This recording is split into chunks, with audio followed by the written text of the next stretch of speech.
सतनाम वाहिगुरु साहिब जियो। एक ओंकार सतगुर प्रसाद। राग बिलावल महला चौथा पड़ताल कर 13वां। बोलो पहिया राम नाम पतित पावनो। हर संत भगत तारनो। हर पर पूरे रहया जल थले राम नाम। नित गाइयै हर दुख बिसारनो। बोलो भैया राम नाम पतित पावनो। हर संत भगत तारनो। हर पर पूरे रहया जल थले राम नाम। नित गाइयै हर दुख बिसारनो। रहा हर किया है सफल जन्म हमारा। हर जपया हर दुख बिसार नहारा। गुर भेटया है मुक्त दाता। हर की हमारी सफल जाता। मिल संगति गुण गावनो। मन राम नाम करे आसा। भाव दूजा बिनस बिनासा। विच आसा होए निरासी। सो जन मिलिया हर पासी। कोई राम नाम गुण गावनो। जन नानक तिस पग लावनो। मन राम नाम करे आसा। भाव दूजा बिनस बिनासा। विच आसा होए निरासी। सो जन मिलिया हर पासी। कोई राम नाम गुण गावनो। जन नानक तिस पग लावनो। वाहिगुरु जी का खालसा वाहिगुरु जी की फतेह। जुगो जुग अटल तन तन गुरु ग्रंथ साहिब जी। गुरु पातशाह जी दी अपार बख्शिश। शाम समय सत्संगत दीआं कड़ियां असीं प्राप्त कीतियां ने। ਇਹ ਸਮਾਂ ਗੁਰਬਾਣੀ ਵਿਆਖਿਆ ਦਾ ਹੈ। ਇਸ ਵਿੱਚ ਬਿਲਾਵਲ ਰਾਗ ਚੱਲ ਰਿਹਾ ਹੈ। ਇਸ ਰਾਗ ਦੇ ਅੰਦਰ ਜੋ ਬਚਨ ਆਪਨੇ ਸਰਵਨ ਕੀਤਾ ਇਹਦਾ ਸਿਰਨਾਮਾ ਹੁਣ ਬਦਲਿਆ। ਇਸ਼ਟ ਦਾ ਮੰਗਲਾਚਰਨ ਹੈ। ਮੂਲ ਮੰਤਰ ਦਾ ਸੰਖਿਪਤ ਸਰੂਪ ਇੱਕ ਓਂਕਾਰ ਸਤਿਗੁਰ ਪ੍ਰਸਾਦ। ਅਕਾਲ ਪੁਰਖ ਵਾਹਿਗੁਰੂ ਇੱਕ ਹੈ। ਵਹਿਦ ਇੱਕ ਹੈ ਜਿਸ ਨੂੰ ਅਸੀਂ ਕਹਿੰਦੇ ਓਨਲੀ ਐਂਡ ਓਨਲੀ ਵਨ। ਅਤੇ ਉਹਦਾ ਸਰੂਪ ਓਂਕਾਰ ਹੈ। ਓਂਕਾਰ। ਓ ਮੀਨ ਵਿਥ ਵਿਦਾਊਟ ਐਨੀ ਗੈਪ। ਅੰਗ ਮੀਨ ਇੱਕ ਰਸ ਐਕੂਰੇਟ। ਕਾਰ ਮੀਨ ਲਗਾਤਾਰ ਇਨ ਏ ਕੰਟੀਨਮ। ਐਸੀ ਹਸਤੀ ਜਿਹੜੀ ਬਿਨਾਂ ਕਿਸੇ ਵਿਥ ਵਿਤਕਰੇ ਤੋਂ ਇੱਕ ਰੂਪਤਾ ਦੇ ਅੰਦਰ ਲਗਾਤਾਰਤਾ ਨਾਲ ਮੌਜੂਦ ਹੈ। ਜਿਸ ਨੂੰ ਇੱਕੋ ਵਰਡ ਦੇ 'ਚ ਅਸੀਂ ਸੰਪੂਰਨ ਰੂਖਦੇ ਹਾਂ ਉਹ ਹੈ ਓਮਨੀ ਪ੍ਰੈਜ਼ੈਂਸ। ਭਾਵ ਪਰੁਚਿਆ ਹੋਇਆ ਜ਼ਰਰੇ ਜ਼ਰਰੇ 'ਚ ਜ਼ਰਖੇਜ਼। ਜਿਸ ਬਾਬਤ ਲਿਟਰਲੀ ਤੌਰ 'ਤੇ ਕਹਿਣਾ ਹੋਏ ਤਾਂ ਕਿਹਾ ਜਾ ਸਕਦਾ ਹੈ ਆਬ ਖਾਕ ਧਰਤੀ ਪੁਲਾੜ ਜੀਆ ਜੰਤ ਪਸ਼ੂ ਪੰਛੀ ਮਨੁੱਖ ਜੋ ਕੁਝ ਦਿਸਦਾ ਅਨਦਿਸਦਾ ਉਹਦੇ ਵਿੱਚੋਂ ਆਇਆ ਉਹਦੇ ਵਿੱਚ ਅਮਾਏਗਾ ਉਹਦੇ ਵਿੱਚ ਮੌਜੂਦ ਉਹਦੇ ਕਰਕੇ ਹੈ। ਇਹ ਸਭ ਰੂਪ ਹੈ ਓਂਕਾਰ। ਇਹੋ ਜਿਹੇ ਓਂਕਾਰ ਜੋ ਸਰਵਸਵ ਕਰਨਧਾਰ ਹੈ, ਜੋ ਆਪ ਹੋ ਰਿਹਾ, ਜੋ ਆਪ ਸਿਰਜ ਰਿਹਾ, ਜੋ ਆਪ ਸੁਰਜੀਤ ਹੋ ਰਿਹਾ ਹੈ, ਉਹਦੇ ਪ੍ਰਤੀ ਜਿਹੜੀ ਸਾਡੀ ਕੌਂਸ਼ੀਅਸ ਦੀ ਲੈਵਲ 'ਤੇ ਅਵੇਅਰਨੈਸ ਆ, ਇਹ ਕਿਵੇਂ ਹੋ ਸਕਦੀ ਹੈ? ਕਿਉਂਕਿ ਸਾਡੇ ਅੰਦਰ ਵੀ ਉਹ ਹੈ, ਸਾਡੇ ਬਾਹਰ ਵੀ ਉਹ ਹੈ। ਭਾਈ ਗੁਰਦਾਸ ਜੀ ਜਦੋਂ ਇਹ ਬਿਆਨ ਕਰਦੇ ਕਿ ਅੱਖੀਂ ਅੰਦਰ ਵੇਖਦਾ ਦਰਸ਼ਨ ਵਿੱਚ ਦਿਸੇ, ਅੱਖਾਂ ਵਿੱਚ ਬੈਠ ਕੇ ਵੇਖਦਾ ਆ, ਜੋ ਬਾਹਰ ਦਿਸਦਾ ਆ ਉਹ ਉਹੀ ਰੂਪ ਆ ਜੋ ਅੱਖਾਂ ਤੇ ਦਿਸਣ ਦੇ ਦਰਮਿਆਨ ਕਿਰਿਆ ਹੁੰਦੀ ਹੈ ਨਜ਼ਰ ਦੀ, ਇਹ ਵੀ ਉਹ ਹੈ। ਫਿਰ ਉਹਦੇ ਤੋਂ ਬਿਨਾਂ ਤਾਂ ਕੁਝ ਵੀ ਨਹੀਂ। ਸੋ ਐਸੇ ਓਂਕਾਰ ਸਰੂਪ ਦੇ ਨਾਲ ਅਸੀਂ ਕੌਂਸ਼ੀਅਸ ਲੈਵਲ 'ਤੇ ਸਾਂਝ ਕਿਵੇਂ ਪਾਈਏ? ਤੇ ਬਾਬਾ ਜੀ ਨੇ ਉਹਦੇ ਬਾਬਤ ਲਫ਼ਜ਼ ਲਿਖੇ ਨੇ, ਸਤਿਗੁਰ ਪ੍ਰਸਾਦ, ਸੱਚੇ ਗੁਰੂ ਦੀ ਕਿਰਪਾ। ਜਿਵੇਂ ਹੀ ਗੁਰੂ ਤਰਸ ਕਰਦਾ ਹੈ ਤੇ ਸਾਨੂੰ ਵਿਜ਼ਨਰੀ ਬਣਾਉਂਦਾ ਆ, ਸਾਨੂੰ ਦ੍ਰਿਸ਼ਟਾ ਬਣਾਉਂਦਾ ਆ, ਸਾਨੂੰ ਉਸ ਲੈਵਲ 'ਤੇ ਅਨੁਭੂਤੀ ਬਖਸ਼ਦਾ ਆ ਕਿ ਅਸੀਂ ਉਸ ਕਰਤਾਰੀ ਰੰਗ 'ਚ ਰੰਗੀ ਹੋਈ ਸੁਰਤ ਦੇ ਨਾਲ ਜੀਵਨ ਜੀਣ ਦੀ ਕਾਬਲੀਅਤ ਪ੍ਰਾਪਤ ਕਰਦੇ ਹਾਂ। ਸੋ ਇਹ ਹੈ ਸਤਿਗੁਰ ਪ੍ਰਸਾਦ। ਅੱਗੇ ਰਾਗ ਦਾ ਸਿਰਨਾਵਾਂ ਤੇ ਨਾਲ ਸ਼ਬਦ ਦਾ ਬਚਨ ਹੈ। ਮਹਾਰਾਜ ਬਿਆਨ ਕਰਦੇ ਰਾਗ ਬਿਲਾਵਲ ਮਹਲਾ ਚੌਥਾ। ਬਿਲਾਵਲ ਰਾਗ 'ਚ ਗੁਰੂ ਰਾਮਦਾਸ ਸਾਹਿਬ ਵੀ ਉਚਾਰਨ ਕਰ ਰਹੇ ਨੇ। ਪੜਤਾਲ ਘਰ 13ਵਾਂ। ਇਸ ਤਰ੍ਹਾਂ ਆ ਕਿ ਜਿਵੇਂ ਅਸੀਂ ਨਿਊਮਰਲਸ ਨੰਬਰਸ ਦੇ ਬਾਰੇ ਅਕਸਰ ਬਾਤ ਕਰਦੇ ਹਾਂ ਅਤੇ ਕਈ ਵਾਰੀ ਗੁਰਬਾਣੀ ਪਾਠ ਕਰਨ ਵਾਲੇ ਜਗਿਆਸੂ ਜਨ ਇਹ ਸਵਾਲ ਵੀ ਕਰਦੇ ਨੇ ਕਿ ਇੱਥੇ ਨੰਬਰ 4 ਲਿਖਿਆ ਹੈ ਅਤੇ ਅਸੀਂ ਮਹਲਾ 4 ਨਹੀਂ ਪੜ੍ਹਦੇ, ਮਹਲਾ ਚੌਥਾ ਪੜ੍ਹਦੇ ਹਾਂ। ਇੱਥੇ ਘਰ 13 ਨੰਬਰ ਲਿਖਿਆ, ਅਸੀਂ 13 ਨਹੀਂ ਪੜ੍ਹਦੇ, ਘਰ 13ਵਾਂ ਪੜ੍ਹਦੇ ਹਾਂ।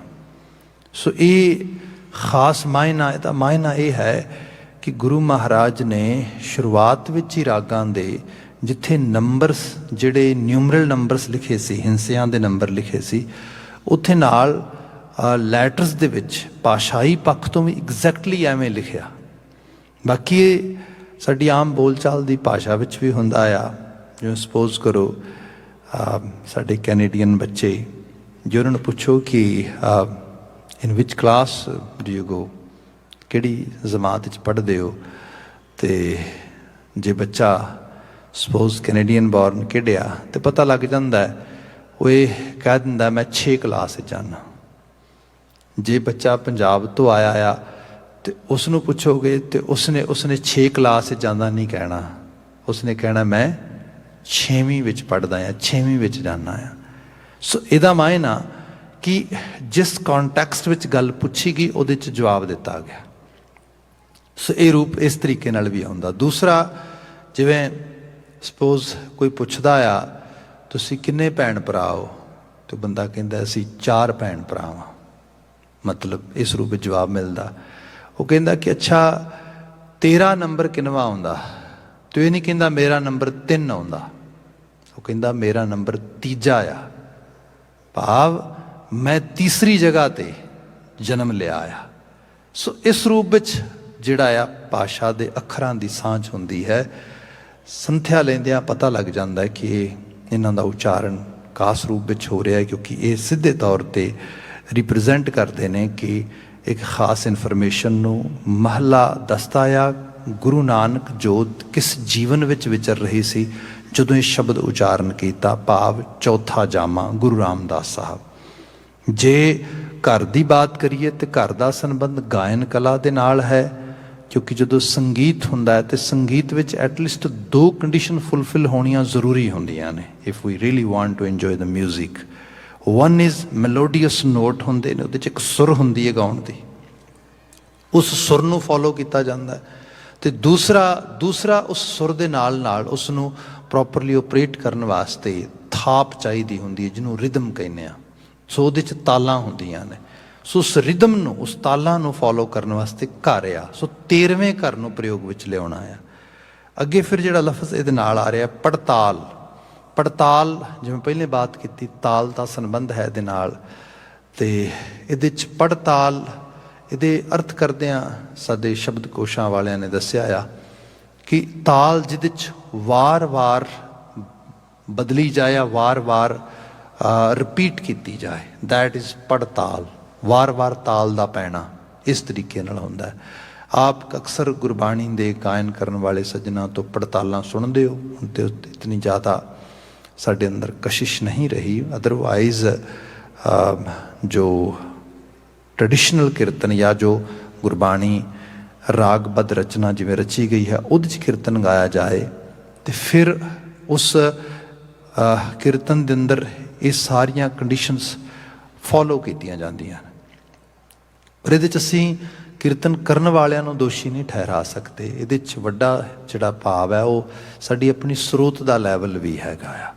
ਹਾਲਾਂਕਿ ਸ਼ਬਦ ਮਤਾਇਤ ਹੈ, ਸ਼ਬਦ ਦੀ ਕਲਿਆਣਕਾਰੀ ਹੈ, ਪਰ ਜਿਹੜਾ ਰਵਾਇਤੀ ਚੀਜ਼ਾਂ ਹੁੰਦੀਆਂ ਨੇ ਉਹਨਾਂ ਦਾ ਫੋਲੋ ਕਰਨਾ ਅਤੇ ਗੁਰੂ ਗ੍ਰੰਥ ਸਾਹਿਬ ਵਿੱਚ ਹਿਦਾਇਤਾਂ ਹੈ ਰਾਗਾਂ ਦੀਆਂ, ਸੋ ਉਹਨਾਂ ਨੂੰ ਫੋਲੋ ਕਰਨਾ ਬੜਾ ਜ਼ਰੂਰੀ ਵੀ ਹੈ। ਜਿਵੇਂ ਮੈਨੂੰ ਯਾਦ ਆ, ਅਕਸਰ ਮੈਂ ਕਈ ਵਾਰੀ ਐਗਜ਼ਾਮਪਲ ਕਰਦਾ ਹੁੰਦਾ ਕਿ ਅਸੀਂ ਚੰਡੀਗੜ੍ਹ ਪੜ੍ਹਦੇ ਸੀਗੇ, ਡਿਫੈਂਸ ਕਲੋਨੀ ਸੈਕਟਰ 34 ਦੇ ਵਿੱਚ ਉੱਥੇ ਇੱਕ ਕੀਰਤਨ ਸਮਾਗਮ ਸੀਗਾ ਅਤੇ ਬਹੁਤ ਨਾਮ ਰਾਗੀ ਆਏ ਉੱਥੇ ਕੀਰਤਨ ਸਮਾਗਮ ਵਾਸਤੇ। ਜਿਹੜੇ ਸਟੇਜ ਸੈਕਟਰੀ ਸੀਗੇ ਉਹ ਖੁਦ ਕੀਰਤਨ ਬੜਾ ਸੁੰਦਰ ਕਰਦੇ ਸੀ, ਉਹਨਾਂ ਨੂੰ ਕੀਰਤਨ ਬਾਰੇ ਬੜੀ ਨੌਲੇਜ ਸੀਗੀ ਅਤੇ ਉਹ ਖੁਦ ਸਟੇਜ 'ਤੇ ਸੀਗੇ। ਸ਼ਾਮ ਦਾ ਟਾਈਮ ਸੀਗਾ ਅਤੇ ਉਹਨਾਂ ਟਾਈਮ ਦੇ ਅਕੋਰਡਿੰਗਲੀ ਕਿਹਾ ਕਿ ਭਾਈ ਸਾਹਿਬ, ਭਾਈ ਹਰਜਿੰਦਰ ਸਿੰਘ ਸ਼੍ਰੀਨਗਰ ਵਾਲੇ ਸਟੇਜ 'ਤੇ ਬੈਠੇ ਨੇ, ਇਹ ਜੋ ਵਕਤ ਦਾ ਰਾਗ ਬਣਦਾ ਉਹਦੇ ਵਿੱਚ ਆਪ ਨੂੰ ਗੁਰਬਾਣੀ ਦਾ ਕੀਰਤਨ ਸ਼ਰਵਣ ਕਰਾਉਣਗੇ, ਐਟਲੀਸਟ ਪਹਿਲਾ ਸ਼ਬਦ ਉਹ ਰਾਗ ਵਿੱਚ ਗਾਉਣਗੇ। ਸੋ ਨੋ ਡਾਊਟ ਉਹ ਸੰਗੀਤ ਬਾਰੇ ਨੌਲੇਜ ਰੱਖਦੇ ਨੇ। ਸ਼ਾਮ ਦਾ ਸਮਾਂ ਸੀਗਾ, ਉਹਨਾਂ ਨੇ ਕਲਿਆਣ ਰਾਗ ਸ਼ੁਰੂ ਕੀਤਾ। ਕਲਿਆਣ ਰਾਗ 'ਚ ਉਹ ਸ਼ਬਦ ਗਾ ਰਹੇ ਨੇ ਅਤੇ ਅਸੀਂ ਆਪ ਵਿਟਨੈਸ ਕੀਤੀ ਇਹ ਚੀਜ਼ ਕਿ ਆਲਮੋਸਟ ਪੂਰਾ ਵੱਡਾ ਹਾਲ ਸੀਗਾ ਭਰਿਆ ਹੋਇਆ ਸੰਗਤ ਦਾ, ਜਿਹਦੇ 'ਚ 2-2.5 ਮਿੰਟ ਤੋਂ ਬਾਅਦ ਅੱਧਾ ਹਾਲ ਖਾਲੀ ਹੋ ਗਿਆ। ਪੀਪਲ ਵਰ leaving right way van Bhai Sahib was reciting the Shabad in specifically the raga which secretary has told him to actually recite. ਉਹਨਾਂ ਨੇ ਫਟਾਫਟ ਦੋਨੋਂ ਸੁਰਾਂ ਦੱਬੀਆਂ, ਸਾ ਅਤੇ ਪਾ, ਸਾਰਾ ਸ਼ਬਦ ਜ਼ਬਾਨ ਨਾਲ ਬੋਲਤਾ, ਇਸ ਤਰੀਕੇ ਨਾਲ ਹੀ ਗਾਤਾ ਕਿਉਂਕਿ ਸ਼ਬਦ ਦੇ ਵਿੱਚ ਬੋਲਣਾ ਜਿਹੜੀ ਹੈ ਉਸ ਰੂਪ ਵਿੱਚ ਗੁਰਮਤਿ ਮਰਿਆਦ ਦੀ ਢੰਗ ਨਾਲ ਠੀਕ ਨਹੀਂ ਲੱਗਦਾ। ਅਤੇ ਸ਼ਬਦ ਸਮੁੱਚਾ ਬੋਲ ਕੇ ਉਹ ਕਹਿਣ ਲੱਗੇ, ਸੰਗਤ ਜੀ ਪਲੀਜ਼ ਬੈਠ ਜਾਓ। ਇੱਥੇ ਸੈਕਟਰੀ ਸਾਹਿਬ ਨੇ ਕਿਹਾ ਸੀ ਤਾਂ ਤੁਹਾਨੂੰ ਰਾਗ ਸੁਣਾ ਰਹੇ ਹਾਂ, ਸਾਨੂੰ ਪਤਾ ਤੁਹਾਡੇ ਟੇਸਟ ਦਾ, ਅਸੀਂ ਰੀਤ ਹੀ ਸੁਣਾਵਾਂਗੇ ਤੁਹਾਨੂੰ, ਬਸ 2 ਪਲ ਦਿਓ ਸਾਨੂੰ, ਤੁਸੀਂ ਜੋ ਸੁਣਨ ਆਏ ਹੋ ਗੱਲੀ ਜੋਗ ਨਾ ਹੋਈ, ਜੋ ਜਿਸ ਟਿਊਨ 'ਤੇ ਗਾਉਂਦੇ ਸੀਗੇ ਉਸ ਰੂਪ ਵਿੱਚ ਅਸੀਂ ਇਹੀ ਸੁਣਾਵਾਂਗੇ ਤੁਹਾਨੂੰ। ਸੋ ਇਹ ਸਰੋਤ 'ਤੇ ਵੀ ਡਿਪੈਂਡ ਕਰਦਾ ਆ। ਅਦਰਵਾਈਜ਼ ਗੁਰੂ ਗ੍ਰੰਥ ਸਾਹਿਬ ਦੀ ਬਾਣੀ 'ਤੇ ਇੱਕ ਪੂਰਾ ਦਾ ਪੂਰਾ ਸੰਗੀਤ ਦਾ ਦਰਿਆ ਆ ਅਤੇ ਇਹਦੇ 'ਚ ਜੇ ਬੰਦੇ ਨੂੰ ਸੰਗੀਤ ਬਾਰੇ ਥੋੜ੍ਹੀ ਸਮਝ ਹੋਏ ਅਤੇ ਥੋੜ੍ਹਾ ਉਹਦਾ ਟੇਸਟ ਡਿਵੈਲਪ ਹੋ ਜਾਏ ਤਾਂ ਕਿਆ ਕਮਾਲ ਹੈ। ਅੱਜ ਤਾਂ ਮਿਊਜ਼ਿਕ ਨੂੰ ਐਜ਼ ਏ ਥੈਰੇਪੀ ਯੂਜ਼ ਕੀਤਾ ਜਾਂਦਾ ਮੈਂਟਲ ਹੈਲਥ ਦੇ ਵਿੱਚ, ਹਿਊਮਨ ਬੀਇੰਗ ਦੀ ਮਤਲਬ ਵੈਲ ਬੀਇੰਗ ਵਾਸਤੇ, ਉਹਦੀ ਸਿਹਤਯਾਬਤਾ ਵਾਸਤੇ। ਸਾਹਿਬ ਮਹਾਰਾਜ ਗੁਰੂ ਰਾਮਦਾਸ ਸਾਹਿਬ ਦਾ ਬਚਨ ਪੜਤਾਲ ਦੇ ਵਿੱਚ ਤਾਲਾਂ ਦੀ ਲਗਾਤਾਰ ਰੈਪੀਟੀਸ਼ਨ ਵਾਲੀ ਉਸ ਖਾਸ ਕੈਟੇਗਰੀ, ਖਾਸ ਗਾਇਨ ਸ਼ੈਲੀ ਦੇ ਵਿੱਚ ਰਚਿਆ ਗਿਆ ਹੈ। ਅੱਗੇ ਸ਼ਬਦ ਹੈ, ਸ਼ਬਦ ਨੂੰ ਜੇ ਆਪਨੇ ਸਰਵਨ ਕੀਤਾ ਹੋਏ ਤਾਂ ਇਹਦੇ 'ਚ ਛੋਟੀਆਂ ਛੋਟੀਆਂ ਲਾਈਨਾਂ ਨੇ, ਉਹਨਾਂ ਲਾਈਨਾਂ ਦੇ ਪਹਿਰੇ ਬਣਦੇ ਨੇ, ਭਾਵ ਉਹ ਪਦੇ ਬਣਦੇ ਨੇ ਅਤੇ ਉਹਨਾਂ 'ਚ ਇੱਕ ਖਾਸ ਤਵਾਜ਼ਨ ਦੇ ਅੰਦਰ ਜਿਹੜੇ ਮਿਲਵੇਂ ਤੁਕਾਂਤ ਨੇ ਉਹ ਪ੍ਰਾਪਤ ਹੁੰਦੇ ਨੇ ਸਾਨੂੰ। ਜਿਵੇਂ ਪਹਿਲਾ ਹੀ ਪਦਾ ਰਹਾਉ ਦਾ ਬੰਦ ਆ, ਬੋਲੋ ਭਈਆ ਰਾਮ ਨਾਮ ਪਤਿਤ ਪਾਵਨੋ, ਹਰ ਸੰਤ ਭਗਤ ਤਾਰਨੋ, ਹਰ ਭਰਪੂਰੇ ਰਹਿਆ, ਜਲ ਥਲੇ ਰਾਮ ਨਾਮ, ਨਿਤ ਗਾਈਐ ਹਰ ਦੁੱਖ ਵਿਸਾਰਨੋ। ਵੇਅਰ ਐਵਰ ਆਈ ਵਾਜ਼ ਪੌਜ਼ਿੰਗ, ਮੈਂ ਪੌਜ਼ ਲਗਾ ਰਿਹਾ ਸੀਗਾ, ਉੱਥੇ ਉੱਥੇ ਪੰਕਤੀ ਖਤਮ ਹੋ ਰਹੀ ਸੀ। ਸੋ ਇਹ ਛੋਟੀਆਂ ਛੋਟੀਆਂ ਪੰਕਤੀਆਂ ਇਸ ਰੂਪ ਵਿੱਚ। ਬਚਨ ਹੈ ਬੋਲੋ ਭਈਆ। ਅਸੀਂ ਗੁਰੂ ਗ੍ਰੰਥ ਸਾਹਿਬ ਦੀ ਬਾਣੀ 'ਚ ਬਚਨ ਜਾਂ ਭਾਈ ਗੁਰਦਾਸ ਦੀਆਂ ਰਚਨਾਵਾਂ 'ਚ ਗੁਰੂ ਨਾਨਕ ਸਾਹਿਬ ਦੇ ਸਮੇਂ ਦਾ ਚਿੱਤਰਣ ਦੇਖਦੇ ਹਾਂ। ਚਿੱਤਰਣ ਇਹ ਹੈ ਕਿ ਸੱਚ ਕਿਨਾਰੇ ਰਹਿ ਗਿਆ, ਖਹਿ ਮਰਦੇ ਬਾਹਮਣ ਮੁਲਾਣੇ। ਮਤਲਬ 2 ਤਬਕੇ ਆਪਸ ਵਿੱਚ ਲੜ ਰਹੇ ਨੇ, ਇੱਕ ਰਾਮ ਇੱਕ ਰਾਮ ਦੇ ਨਾਮ 'ਤੇ, ਇੱਕ ਅੱਲਾ ਦੇ ਨਾਮ 'ਤੇ। 2 ਸੱਭਿਅਤਾਵਾਂ ਆਪਸ ਵਿੱਚ ਭਿੜ ਰਹੀਆਂ ਨੇ, 2 ਕਲਚਰ ਸਟਰਗਲ ਕਰ ਰਹੇ ਨੇ ਇਸ ਰੂਪ ਦੇ ਅੰਦਰ, ਅਤੇ ਇਸ ਸਾਰੇ ਵਿੱਚ ਆਮ ਹਿਊਮਨ ਬੀਇੰਗ ਪਿਸ ਰਿਹਾ ਹੈ। ਇੱਕ ਵਾਸਤੇ ਦੂਸਰਾ ਕਾਫਰ ਹੈ, ਦੂਸਰੇ ਵਾਸਤੇ ਪਹਿਲਾ ਮਲੇਛ ਹੈ। ਸੋ ਮਲੇਛ ਤੇ ਕਾਫਰ ਦੇ ਝਗੜੇ ਦੇ ਅੰਦਰ ਜਿਹੜੇ ਅਸਲ ਮੁੱਦੇ ਨੇ ਜਿਨ੍ਹਾਂ ਦੇ ਵਿੱਚ ਜਿਵੇਂ ਬਚਨ ਬਾਣੀ 'ਚ ਪੜ੍ਹਦੇ ਹਾਂ, ਭੰਡ ਜੰਮੀ ਹੈ, ਭੰਡ ਨਿੰਮੀ ਹੈ, ਭੰਡ ਮੰਗਣ ਵਿਆਹ ਹੋ, ਭੰਡੋਂ ਹੋਵੈ ਦੋਸਤੀ, ਭੰਡੋਂ ਚੱਲੈ ਰਾਹ, ਭੰਡ ਮੂਆ, ਭੰਡ ਪਾਲੀਐ, ਭੰਡ ਹੋਵੈ ਬੰਧਾਨ, ਸੋ ਕਿਉ ਮੰਦਾ ਆਖੀਐ ਜਿਤ ਜੰਮੈ ਰਾਜਾਨ। ਇਸਤਰੀ ਦੀ ਹੋਣੀ ਗਵਾਚ ਗਈ ਹੈ। ਇਸੇ ਆਵਾਜ਼ ਦੇ ਵਿੱਚ ਬੱਚਿਆਂ ਦੇ ਬਾਬਤ ਕੋਈ ਧਿਆਨ ਨਹੀਂ ਦੇ ਰਿਹਾ, ਬੱਚੇ ਰੁਲ ਰਹੇ ਨੇ ਸਮਾਜ ਦੇ ਵਿੱਚ। ਇਸੇ ਦੇ ਆਵਾਜ਼ ਦੇ ਵਿੱਚ ਗੁਰਬਤ ਫੈਲ ਰਹੀ ਹੈ। ਆਮ ਜੀਵਨ ਜਿਹੜਾ ਹੈ ਉਹ ਔਗੁਣਾਂ ਦਾ ਭਰਿਆ ਹੋਇਆ ਹੈ। ਤੇ ਗੁਰੂ ਬਾਬਾ ਜੀ ਨੇ ਇਸ ਤੋਂ ਬਾਹਰ ਕੱਢਿਆ ਤੇ ਮਨੁੱਖ ਲਈ ਮੁੱਦਾ ਬਣਾਇਆ, ਅਸਲ ਵਿੱਚ ਗੁਣਾਂ ਤੋਂ ਹੀਣੇ ਹੋਣਾ ਜੀਵਨ ਬੇਕਾਰ ਹੈ। ਉਹ ਭਾਵੇਂ ਮੁਸਲਮਾਨ ਹੈ ਤੇ ਭਾਵੇਂ ਹਿੰਦੂ ਹੈ, ਭਾਵੇਂ ਸਨਾਤਨੀ ਹੈ ਤੇ ਭਾਵੇਂ ਕੋਈ ਤੁਰਕੀ ਹੈ। ਇਸੇ ਲਈ ਗੁਰੂ ਬਾਬਾ ਜੀ ਬੜੇ ਕਲੀਅਰ ਨੇ ਇਸ ਗੱਲ ਦੇ ਉੱਤੇ, ਕੋਈ ਬੋਲੇ ਰਾਮ ਰਾਮ, ਕੋਈ ਖੁਦਾਏ, ਕੋਈ ਸੇਵਾ ਗੁਸਈਆਂ, ਕੋਈ ਯਾ ਲਾਏ। ਕੀ ਫਰਕ ਪੈਂਦਾ? ਕੋਈ ਰਾਮ ਕਹਿ ਲੇ, ਕੋਈ ਅੱਲਾ ਕਹਿ ਲੇ, ਕੋਈ ਮੌਲਾ ਕਹਿ ਲੇ ਤੇ ਕੁਝ ਹੋਰ ਕਹਿ ਲੇ। ਅਸਲ ਵਿੱਚ ਗੱਲ ਤੇ ਇਹ ਹੈ ਬੰਦੇ ਨੂੰ ਸਮਝ ਆਏ, ਈਬ ਹੈ ਬੀਠਲ, ਊਬ ਹੈ ਬੀਠਲ, ਬੀਠਲ ਬਿਨ ਸੰਸਾਰ ਨਹੀਂ। ਭਾਈ ਜਿਸ ਨੂੰ ਬੀਠਲ ਬੀਠਲ ਕਰ ਰਹੇ ਹੈ ਉਹ ਤੇ ਸਰਵਸਵ ਸਭ ਵਿੱਚ ਬੈਠਾ ਹੈ। ਜਿਸ ਰੂਪ ਵਿੱਚ ਬਾਤ ਕੀਤੀ ਜਾਏ, ਜੇ ਆਪਾਂ ਸਿਆਸਤ ਦੇ ਰੂਪ ਵਿੱਚ ਦੇਖਦੇ ਹੈਗੇ ਆ ਤੇ ਇਹ ਬੜਾ ਮਤਲਬ, ਸਿਆਸਤ ਦਾ ਮਤਲਬ ਹੀ ਹੁੰਦਾ ਹੈ, ਸੱਚ ਦਾ ਮਤਲਬ ਹੁੰਦਾ ਹੈ ਟਰੂ, ਸਿਆਹ ਦਾ ਮਤਲਬ ਹੁੰਦਾ ਕਾਲਾ, ਕਾਲਾ ਸੱਚ। ਇਹ ਕਾਲਾ ਸੱਚ ਹੈ ਸਿਆਸਤ। ਜੇ ਇਸ ਲੈਵਲ 'ਤੇ ਦੇਖੀਏ, ਅੱਜ ਵੀ ਪੰਜਾਬ ਦੇ ਆਲੇ ਦੁਆਲੇ ਦੀ ਫਿਜ਼ਾਨ ਦੇ ਵਿੱਚ ਕੋਈ ਕਿਸੇ ਨੂੰ ਭਈਆ ਭਈਆ ਕਹਿ ਕੇ ਚੜਾ ਰਿਹਾ ਤੇ ਕੋਈ ਕਿਸੇ ਨੂੰ ਹੋਏ ਸਰਦਾਰ ਕਹਿ ਕੇ ਚੜਾ ਰਿਹਾ। ਸੋ ਇਹ ਜਿਹੜੀ ਚੀਜ਼ ਆ, ਜਿਹੜਾ ਅਸਲ ਮਨੁੱਖ ਦੀ ਹੋਣੀ ਦਾ ਲੈਵਲ ਸੀਗਾ, ਉਹਨੂੰ ਸੁਧਾਰਨ ਦੀ ਬਜਾਏ ਇੱਕ ਅਜੀਬ ਤਰ੍ਹਾਂ ਦੀ ਆਪਸੀ ਮੁਫਾਦੀਅਤ ਤੇ ਇਹ ਸਭ ਤੇ ਕੀਤੀ ਇੱਕ ਐਲੀਟ ਨੇ ਹੈ ਜਿਹੜਾ ਸਾਰੇ ਚੋਂ ਬੈਨੀਫਿਟ ਲੈ ਰਿਹਾ। ਮਾਫੀ ਚਾਹਾਂਗਾ, ਮੈਂ ਲਿਟਰਲੀ ਤੌਰ ਤੇ ਬਾਤ ਕਹਾਂਗਾ, ਜਿਹੜਾ ਬੈਨੀਫਿਸ਼ੀਅਲ ਹੈ ਸਾਰੇ ਦੇ ਵਿੱਚ। ਬਾਕੀ ਬਾਤ ਰਹੀ ਗੁਰਬਾਣੀ ਦੇ ਵਿੱਚ ਕਿਸੇ ਖਾਸ ਸੱਭਿਅਤਾ, ਕਿਸੇ ਖਾਸ ਬੋਲੀ, ਕਿਸੇ ਖਾਸ ਕਲਚਰ ਨੂੰ ਡਿਫੇਮ ਕੀਤਾ ਗਿਆ ਹੋਏ, ਉਹਨੂੰ ਜਿਹੜਾ ਹੈਗਾ ਉਹਨਾਂ ਨੂੰ ਡਿਮੋਰਲਾਈਜ਼ ਕਰਨ ਦੀ ਗੱਲ ਹੋਏ, ਐਸਾ ਕੁਛ ਵੀ ਨਹੀਂ। ਗੁਰਬਾਣੀ ਤੇ ਮਾਨਵ ਨੂੰ ਕਹਿ ਰਹੀ ਹੈ, ਮਾਨਵ ਕਿਤੋਂ ਸੇਧ ਲੈ ਲੈ ਤੂੰ। ਅਸੀਂ ਬੀਤੇ ਕੱਲ ਵਿਚਾਰ ਰਹੇ ਸੀ ਵੀ ਕੋਈ ਜਨ ਹਰਸਿਓ ਦੇਵੈ ਚੋਰ। ਇੱਥੇ ਬਚਨ ਆਇਆ ਬੋਲੋ ਭਈਆ। ਵੱਡਾ ਹਿੱਸਾ ਹੈ ਭਰਾ ਨੂੰ ਭਈਆ ਕਹਿ ਕੇ ਬੁਲਾਉਂਦਾ ਉਸ ਖਿੱਤੇ ਦੇ ਵਿੱਚ। ਆਪ ਦੇਖਦੇ ਹੋ ਸਾਊਥ ਏਸ਼ੀਆ ਦੇ ਉਸ ਖਿੱਤੇ ਦਾ ਵੱਡਾ ਹਿੱਸਾ, ਉਸ ਸੱਭਿਅਤਾ ਦੇ ਵਿੱਚ ਜਿੱਥੇ ਬ੍ਰਿਜ ਬੋਲੀ ਗਈ, ਅਵਧੀ ਬੋਲੀ ਗਈ, ਮੈਥਲੀ, ਭੋਜਪੁਰੀ ਜਾਂ ਹੋਰ ਇਸ ਕਿਸਮ ਦੀਆਂ ਭਾਸ਼ਾਵਾਂ ਜਿਹੜੀਆਂ ਉਹ ਬੋਲੀਆਂ ਜਾਂਦੀਆਂ, ਉੱਥੇ ਭਈਆ ਕਿਹਾ ਜਾਂਦਾ। ਗੁਰੂ ਬਾਬਾ ਜੀ ਇੱਥੇ ਭਾਈ ਵੀ ਕਹਿ ਸਕਦੇ, ਪਰ ਇੱਥੇ ਉਸ ਜ਼ਬਾਨ, ਉਸ ਲਫ਼ਜ਼ ਦੇ ਐਡਰੈਸ ਕੀਤਾ ਗਿਆ ਤਾਂ ਕਿ ਉਹਨਾਂ ਲੋਕਾਂ ਤੱਕ ਇਹ ਸੁਨੇਹਾ ਪਹੁੰਚ ਸਕੇ। ਬੋਲੋ ਭਈਆ ਰਾਮ ਨਾਮ ਪਤਿਤ ਪਾਵਨੋ।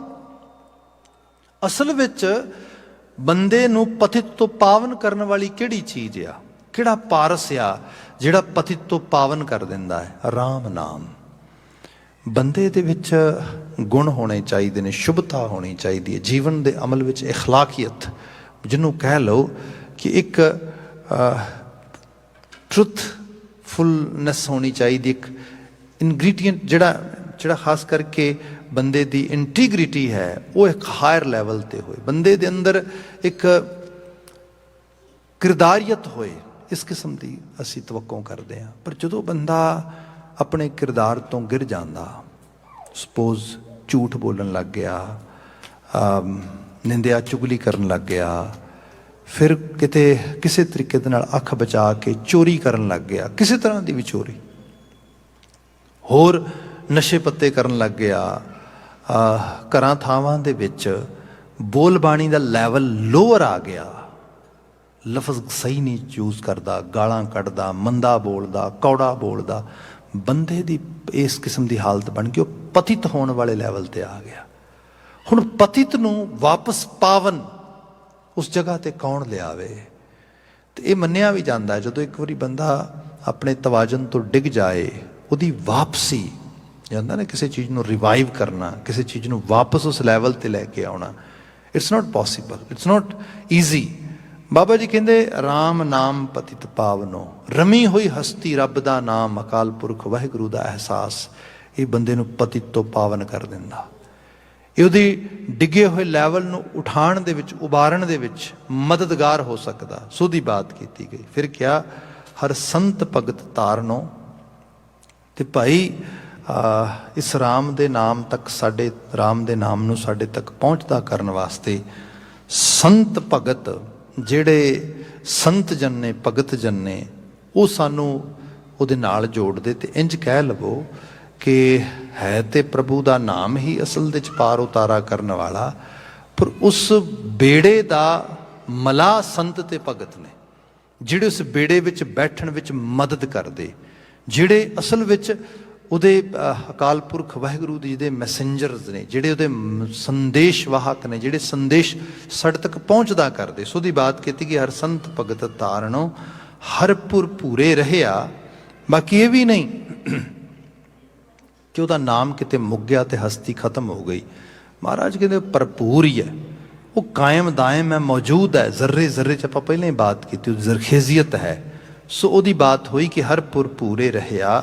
ਜਲ ਥਲੇ ਰਾਮ ਨਾਮ, ਜਲ ਥਲੇ ਕੀ ਜਲ ਤੇ ਕੀ ਥਲ, ਮਾਇਨੇ ਇਹ ਨੇ ਕਿ ਕੋਈ ਸਪੈਸੀਫਿਕ ਬੰਦਾ, ਕੋਈ ਸਪੈਸੀਫਿਕ ਜਗ੍ਹਾ, ਕੋਈ ਸਪੈਸੀਫਿਕ ਅਸਥਾਨ, ਉਹਨੂੰ ਪੂਜਣ ਯਾਚਣ ਦੇ ਨਾਲ ਬੰਦਾ ਰੱਬ ਤੱਕ ਰਸਾਈ ਨਹੀਂ ਕਰ ਸਕਦਾ। ਉਹਦੀ ਰਸਾਈ ਤੇ ਹਰ ਥਾਂ ਤੇ ਹਰ ਵਕਤ ਮੌਜੂਦ ਆ। ਬਸ ਗੱਲ ਇਹ ਕਿ ਸਾਡੀ ਸੁਰਤ ਉਸ ਲੈਵਲ ਤੇ ਆ ਜਾਏ, ਜਿਹਦੀ ਅਸੀਂ ਸ਼ੁਰੂਆਤ 'ਚ ਬਾਤ ਕੀਤੀ ਸੀ ਕਿ ਇੱਕ ਸੈਲਫ ਅਵੇਅਰਨੈਸ ਆ। ਅਦਰਵਾਈਜ਼ ਜਿਹਨੂੰ ਮਹਾਰਾਜ ਦੀ ਬਾਣੀ ਜਿਸ ਤਰ੍ਹਾਂ ਬਚਨ ਕਿਹਾ ਮਹਾਰਾਜ ਨੇ, ਪਾਤੀ ਤੋਰੈ ਮਾਲਣੀ, ਪਾਤੀ ਪਾਤੀ ਜੀਓ, ਜਿਸ ਪਾਹਨ ਸਿਓ ਪਾਤੀ ਤੋਰੈ ਸੋ ਪਾਹਨ ਨਿਰਜੀਓ, ਭੂਲੀ ਮਾਲਣੀ ਹੈ ਇਹੋ ਸਤਿਗੁਰ ਜਾਗਤਾ ਹੈ ਦਿਓ। ਪਾਤੀ ਤੋਰੈ ਮਾਲਣੀ, ਇੱਕ ਮੂਰਤੀ ਤੇ ਪੂਜਾ ਕਰਨ ਵਾਸਤੇ ਫੁੱਲ ਪੱਤੇ ਤੋੜੇ ਜਾਂਦੇ, ਤੇ ਫੁੱਲ ਪੱਤੇ ਤੋੜ ਕੇ ਇੱਕ ਮੂਰਤੀ ਦਾ ਪੂਜਨ ਹੁੰਦਾ, ਤੇ ਮੰਨਿਆ ਜਾਂਦਾ ਹੈ ਧਰਮ ਦੀ ਬੜੀ ਵੱਡੀ ਕਿਰਿਆ ਹੈ। ਬਾਬਾ ਕਬੀਰ ਕਹਿਣ ਲੱਗੇ ਕੀ ਕਰ ਰਹੇ ਹੋ, ਇੱਕ ਜਿਉਂਦੇ ਦੇਵਤੇ ਨੂੰ ਤੋੜ ਕੇ ਇੱਕ ਮੁਰਦਾ ਪੱਥਰ ਤੇ ਚੜਾ ਰਹੇ ਹੋ। ਆਸਥਾ ਤੇ ਚੋਟ ਹੈ ਵੈਸੇ ਬੰਦੇ ਦੀ, ਪਰ ਲੈਸਨ ਇਹ ਸਮਝਾਇਆ ਜਾ ਰਿਹਾ ਹੈ ਕੱਲੇ ਵਰਸ਼ਿਪਿਜ਼ਮ ਦੇ ਵਿੱਚ ਪੈ ਕੇ ਬੰਦੇ ਦਾ ਆਤਮ ਕਲਿਆਣ ਨਹੀਂ ਹੁੰਦਾ। ਇਹਨੂੰ ਇਸ ਤਰ੍ਹਾਂ ਜਾਣੋ, ਅਸਲ ਪੂਜਾ ਮਾਨਵ ਸੇਵਾ ਆ।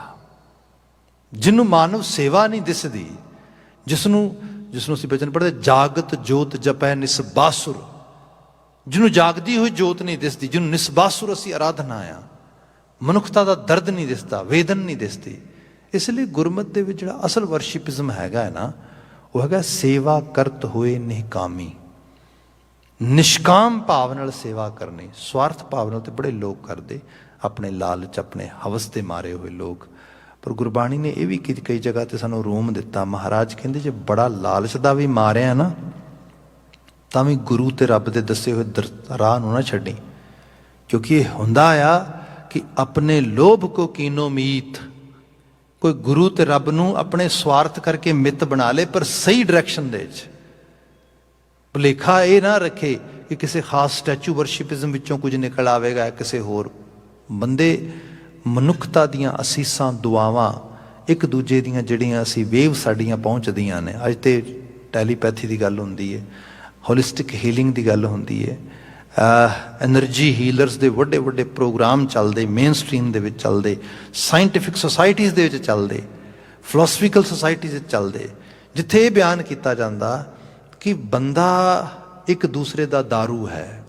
ਜਿਵੇਂ ਸਪੋਜ਼ ਹਿਊਮਨ ਇੰਟਰੈਕਸ਼ਨ ਦੀ ਗੱਲ ਕਰਦੇ ਹਾਂ ਅਸੀਂ, ਤੇ ਹਿਊਮਨ ਇੰਟਰੈਕਸ਼ਨ ਕੀ ਹੁੰਦੀ ਹੈ? ਜਦੋਂ ਕਿਸੇ ਦੇ ਪ੍ਰਤੀ ਅਸੀਂ ਚੰਗਾ ਬੋਲਦੇ, ਕੋਈ ਸਾਡੇ ਪ੍ਰਤੀ ਚੰਗਾ ਆਭਾਸ, ਅਹਿਸਾਸ ਦਿੰਦਾ, ਅਸੀਂ ਚੰਗੇ ਅਮਲ ਤੇ ਗੁਣਾਂ ਦੇ ਜ਼ਰੀਏ ਵਡਿਆਈ ਆਪ ਪ੍ਰਾਪਤ ਕਰਦੇ, ਵਡਿਆਈ ਕਿਸੇ ਵਾਸਤੇ ਜਿਹੜਾ ਹੈਗਾ ਉਸ ਨੂੰ ਇਜ਼ਹਾਰ ਵਿੱਚ ਲੈ ਕੇ ਆਉਂਦੇ। ਸੋ ਇਸ ਨੂੰ ਗੁਰੂ ਬਾਬਾ ਜੀ ਨੇ ਕਿਹਾ ਸੀਗਾ, ਸੱਚੇ ਮਾਰਗ ਚੱਲਦਿਆਂ ਉਸਤਤ ਕਰੇ ਜਹਾਨ। ਰੱਬ ਦੀ ਉਸਤਤ ਇੱਥੇ ਇਕੱਲੇ ਮੇਰੇ ਕਹਿਣ ਨਾਲ ਕੀ ਹੋਏਗੀ? ਮੈਂ ਰੱਬ ਦਾ ਬੰਦਾ, ਰੱਬ ਦੇ ਰਾਹ ਦੇ ਉੱਤੇ ਤੁਰਾਂ, ਤੇ ਇਸ ਰਾਹ ਤੇ ਤੁਰਦਾ ਹੋਇਆ ਮਨੁੱਖਤਾ ਦੇ ਕਲਿਆਣ ਹਿਤ ਕਾਰਜਸ਼ੀਲ ਹੋਵਾਂ। ਜਿਹੜਾ ਜਿਹੜਾ ਬੰਦਾ ਮੇਰੇ ਸੰਪਰਕ 'ਚ ਆਏ ਉਹ ਵਡਿਆਈ ਕਰੇ, ਉਹ ਵਡਿਆਏ ਮੈਨੂੰ। ਜੇ ਮੈਨੂੰ ਵਡਿਆਏ ਤਾਂ ਮੈਂ ਕਹਾਂ ਭਾਈ ਮੈਂ ਕੌਣ ਆ, ਮੇਰਾ ਮੁਝ ਮੈਂ ਕਿਛ ਨਹੀਂ, ਜੋ ਕੁਛ ਹੈ ਸੋ ਤੇਰਾ, ਤੇਰਾ ਤੁਝ ਕੋ ਸੌਂਪਤੇ ਕਿਆ ਲੱਗ ਹੈ ਮੇਰਾ। ਭਾਈ ਕਰਨ ਕਰਾਉਣ ਵਾਲਾ ਤੇ ਆਪੇ ਆਪ ਹੈ। ਸੋ ਇਸ ਕਰਕੇ ਫਿਰ ਵਡਿਆਈ ਉਹਦੀ ਹੋਏਗੀ। ਇਹ ਉਸਤਤ ਹੈ, ਰੱਬ ਦੀ ਉਸਤਤ।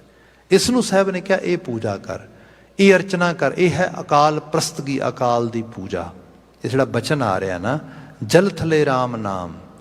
ਉਸ ਰਾਮ ਦੇ ਨਾਮ ਲੱਭਣ ਲਈ ਕੋਈ ਸਪੈਸੀਫਿਕ ਜਗ੍ਹਾ ਸੋਰਸ ਨਹੀਂ ਹੈਗਾ, ਨਾ ਕੋਈ ਸਪੈਸੀਫਿਕ ਜਗ੍ਹਾ ਦੇ ਨਾਲ ਜੁੜ ਕੇ ਕਿਤੇ ਬੰਦੇ ਦੀ ਉਦਾਰਤਾ ਹੁੰਦੀ ਹੈ। ਇੱਥੇ ਤੇ ਹਰ ਜਗ੍ਹਾ ਤੇ ਉਹਦੀ ਮੌਜੂਦਗੀ ਦਾ ਅਹਿਸਾਸ ਬੰਦੇ ਦੀ ਸੁਰਤ 'ਚ ਰਹੇ। ਫਿਰ ਕਿਆ ਨਿਤ ਗਾਈਏ ਹਰ ਦੁੱਖ ਵਿਸਾਰਨੋ, ਨਿਤਾ ਪ੍ਰਤੀ ਗਾਓ ਉਸ ਨੂੰ ਜਿਸ ਨੂੰ ਗਾਇਨ ਕਰਨ ਦੇ ਨਾਲ ਬੰਦੇ ਦੇ ਦੁੱਖ ਵਿਸਾਰਨੋਂ ਵਿਸਰ ਜਾਂਦੇ ਨੇ। ਹੁਣ ਦੁੱਖ ਵਿਸਾਰਨ ਦਾ ਮਤਲਬ ਵੀ ਸਮਝ ਲਈਏ। ਇਹ ਗੱਲ ਅੱਜ ਤੇ ਸਾਨੂੰ ਸਮਝ ਆਉਂਦੀ ਹੈ ਕਿ ਜੇ ਟੈਕਨੀਕਲੀ ਦੇਖਿਆ ਜਾਏ ਤੇ ਸਾਡੇ ਕੋਈ ਵੀ ਅਸੀਂ ਮਸਲ ਮੂਵ ਕਰਦੇ ਹਾਂ ਉਹਦੇ 'ਚ ਪੇਨ ਆ। ਮਾੜਾ ਜਿਹਾ ਵੀ ਕੋਈ ਚੀਜ਼ ਇੱਧਰ ਤੋਂ ਇੱਧਰ ਸਰੀਰ ਦੀ ਹਲਾਈ ਤੇ ਪੇਨ ਹੋਏਗੀ। ਹੁੰਦਾ ਕੀ ਹੈ ਕਿ ਹੌਲੀ ਹੌਲੀ ਬਾਡੀ ਇਸ ਤਰੀਕੇ ਦੇ ਨਾਲ ਕਿਸੇ ਚੀਜ਼ ਨੂੰ ਯੂਜ਼ ਟੂ ਹੁੰਦੀ, ਬ੍ਰੇਨ ਦੀ ਵਾਇਰਿੰਗ ਮੈਸੇਜ ਨੂੰ ਇਸ ਤਰੀਕੇ ਨਾਲ ਪਰਸੀਵ ਕਰਦੀ, ਉਹਨੂੰ ਆਮ ਹਾਲਤਾਂ ਦੇ ਵਿੱਚ ਆਪਣੇ ਮਸਲਸ ਦਾ ਮੂਵ ਕਰਨਾ, ਸਰੀਰ ਦਾ ਮੂਵ ਕਰਨਾ, ਉਹ ਪੇਨਫੁਲ ਰਿਸੀਵ ਹੋਣਾ ਬੰਦ ਹੋ ਜਾਂਦਾ।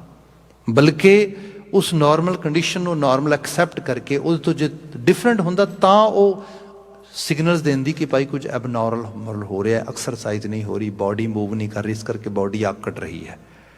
ਇਹ ਰੂਪ ਜਿਹੜਾ ਹੈਗਾ ਸਾਨੂੰ ਕੁਦਰਤ ਵੱਲੋਂ ਦਿੱਤਾ ਗਿਆ।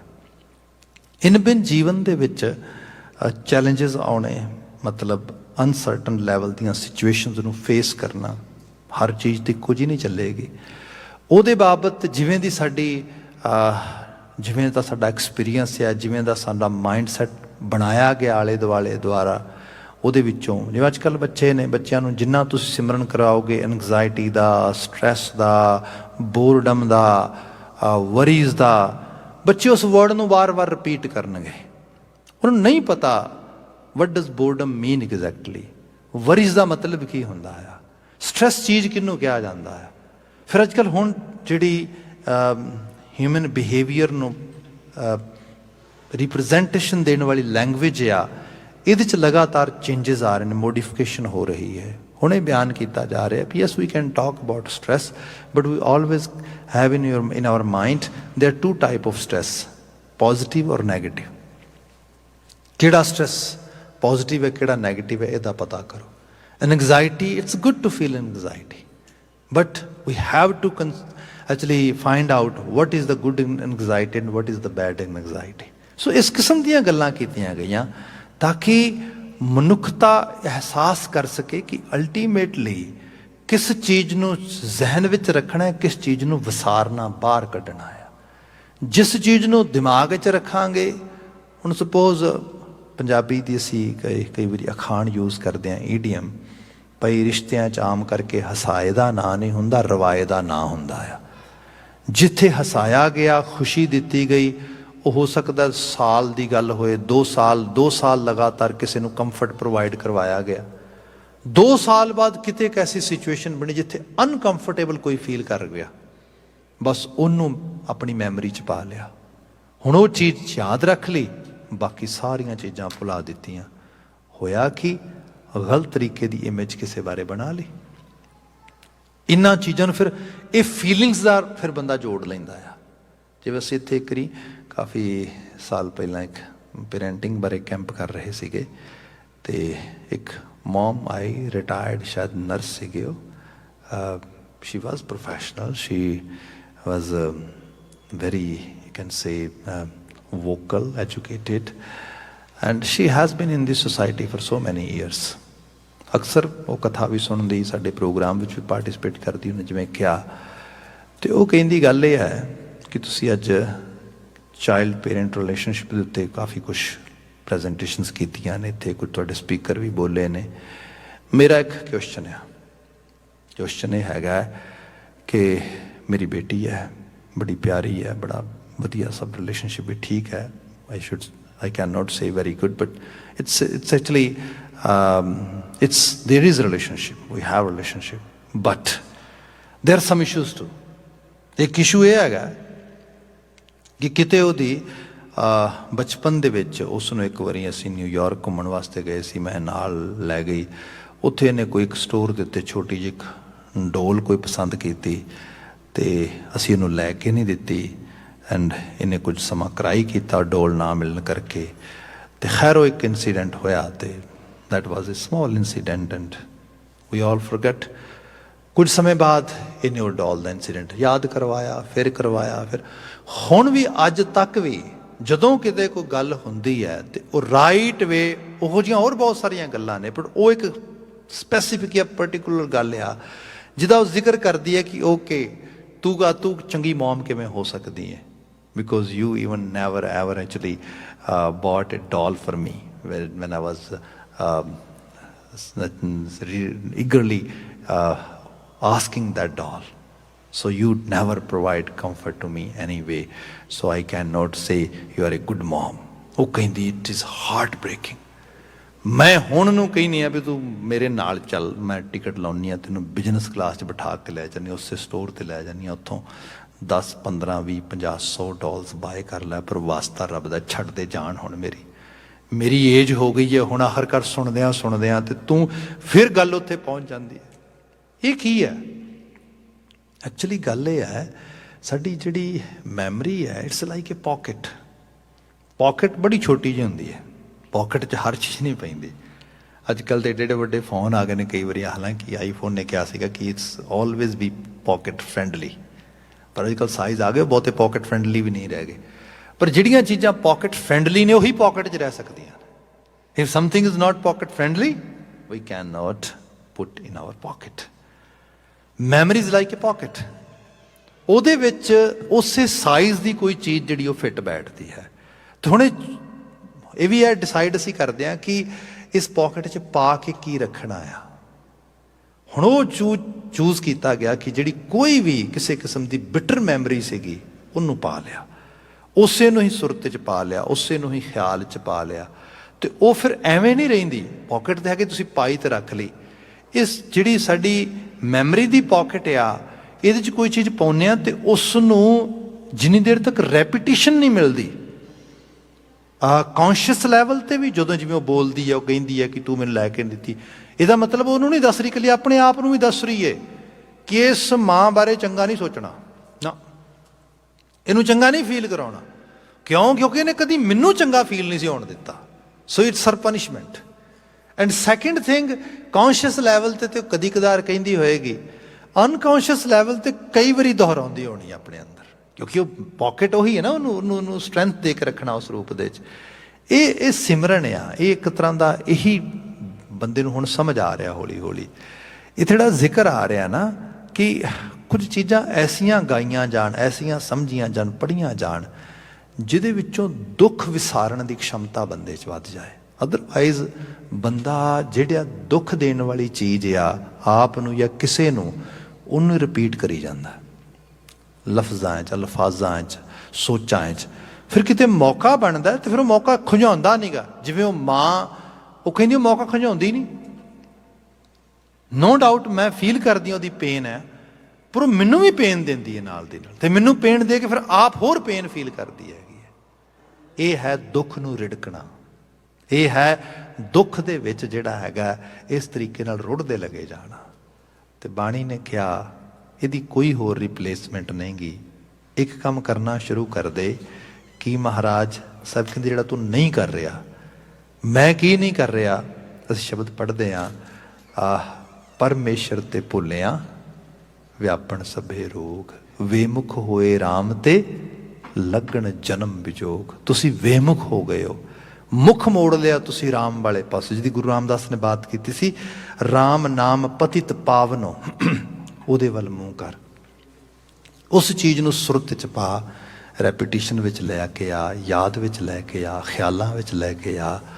ਤੇ ਇਹਦੇ ਬਾਬਤ ਹੀ ਆਪ ਹੁਣ ਜਿਵੇਂ ਆਪਾਂ ਇੰਨਾ ਸਮਾਂ ਗੁਰੂ ਕੀ ਸ਼ਬਦ ਦੀ ਬਾਤ ਕੀਤੀ, ਆਪਾਂ ਸੰਗਤ ਕਰ ਰਹੇ ਹਾਂ, ਇਹ ਸਾਰਾ ਕੁਝ ਇਸੇ ਕਰਕੇ ਹੈ ਤਾਂ ਕਿ ਸੁਰਤ ਰਾਮ ਦੇ ਨਾਮ ਦੇ ਵਿੱਚ ਅਮਾ ਸਕੇ, ਉਹਦੇ 'ਚ ਸਮਾਈ ਰਹੇ।